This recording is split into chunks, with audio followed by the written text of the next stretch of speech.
দেশের ৮০% বিবাহিত পুরুষ মানসিক নির্যাতনের শিকার। কোনো পুরুষ এগুলোকে সামাজিক লজ্জার ভয়ে স্বীকার করে না।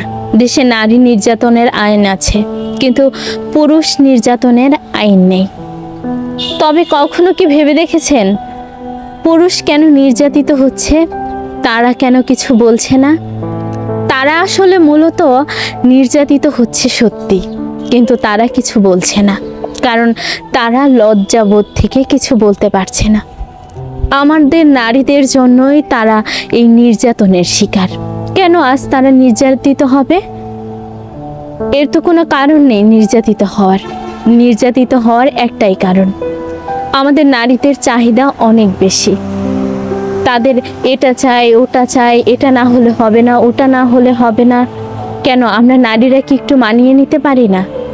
কিন্তু না, আমরা নারীরা কোনো স্যাক্রিফাইস করতে পারি না। একটা ঈদ আসছে তো জামা কাপড় চাই। এখন সেই পুরুষটা তার পরিবারকে চালিয়ে একজন নারীকে কি জামা কাপড় কিনে দেওয়ার মতো সামর্থ্য আছে কি না সেটা আমরা দেখি না। আমরা দেখি যে সে তার মাকে কাপড় দিয়েছে, ধরুন সে তার মাকে একটা শাড়ি উপহার দিয়েছে। হ্যাঁ, তার মা ভালো লাগতেই পারে, সে তার মাকে একটা শাড়ি উপহার দিয়েছে। দেখ না, এই ঈদে না হয় সে তার মাকে দিয়েছে, সামনের ঈদে না হয় আপনাকে দেবে। তা না, আমরা নারীরা প্রতিযোগিতা তৈরি করে ফেলেছি। তার মাকে একটা শাড়ি দিয়েছে কিংবা তার বোনকে একটা শাড়ি দিয়েছে, মানে তার স্ত্রীকেও দিতে হবে। আবার সেইভাবেই তার স্ত্রীর ক্ষেত্রে ঠিক তাই।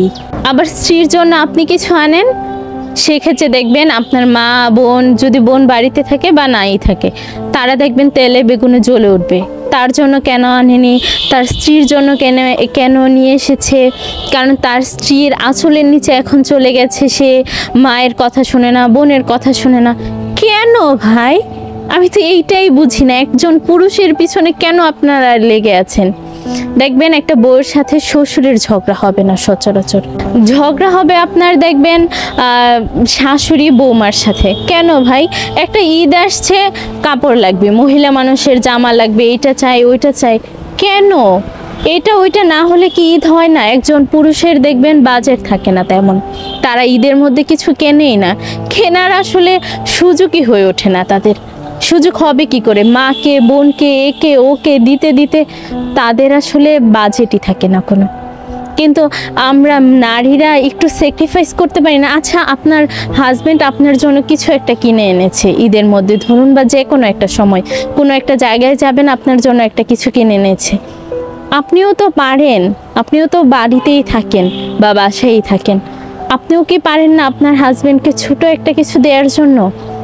তা না, আপনার জন্য যেটা আনে সেটাতে আপনি সন্তুষ্ট থাকতে পারেন না। কোনো নারী সন্তুষ্ট থাকতে পারে না আমার মনে হয়। না হয় কেন বিবাহিত পুরুষরাই নির্যাতনের শিকার হবে? তারা চায় তাদেরকে আরও দিক। কিছুদিন আগে একটা ইউটিউবে নাকি ফেসবুকে, আমার ঠিক মনে নেই, দেখলাম ওইখানে মেয়েদের বাজেট 5,000 টাকা, 10,000 টাকা, এত টাকা অত টাকা। কেন ভাই? ঈদের মধ্যে 5,000 10,000 টাকাও দেখছি তাদের হয় না, বাজেট তাদের কম হয়ে যাচ্ছে।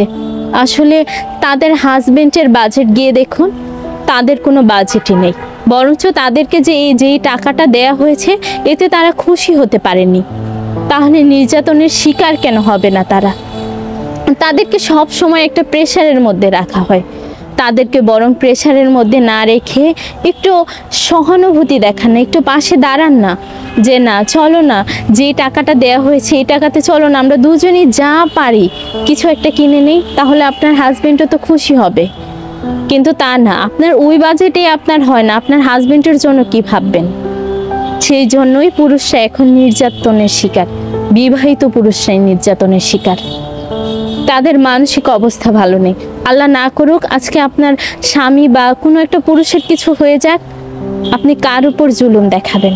এখন যে এই যে জুলুম দেখাচ্ছেন যে আমার এতটুকু টাকায় হচ্ছে না, আমার আরও চাই, ওকে কেন দিচ্ছ, আমাকে কেন দিচ্ছ না, এই যে একটা অসুস্থ প্রতিযোগিতা, এই প্রতিযোগিতা থেকে বেরিয়ে আসুন। আল্লাহ না করুক আজকে যদি আপনার হাজবেন্ডের কিছু হয়ে যায়, আপনি প্রতিযোগিতা করে কি করবেন? আপনার টাকাটা আসবে কোথা থেকে? আপনার আয়ের উৎস কি হবে?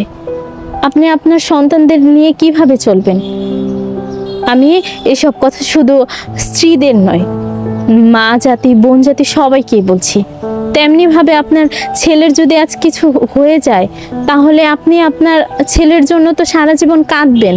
তাহলে এই প্রতিযোগিতা করে কী লাভ? একটা মানুষকে প্রেসারে রেখে কী লাভ? আসলে কোনো লাভই নেই। আল্লাহ তাআলা আমাদের সবাইকে বুঝ দান করুক, সবাইকে বুঝার তৌফিক দান করুক। ধন্যবাদ সবাইকে। আর আমার কথায় যদি কারো খারাপ লাগে, দয়া করে এড়িয়ে যাবেন।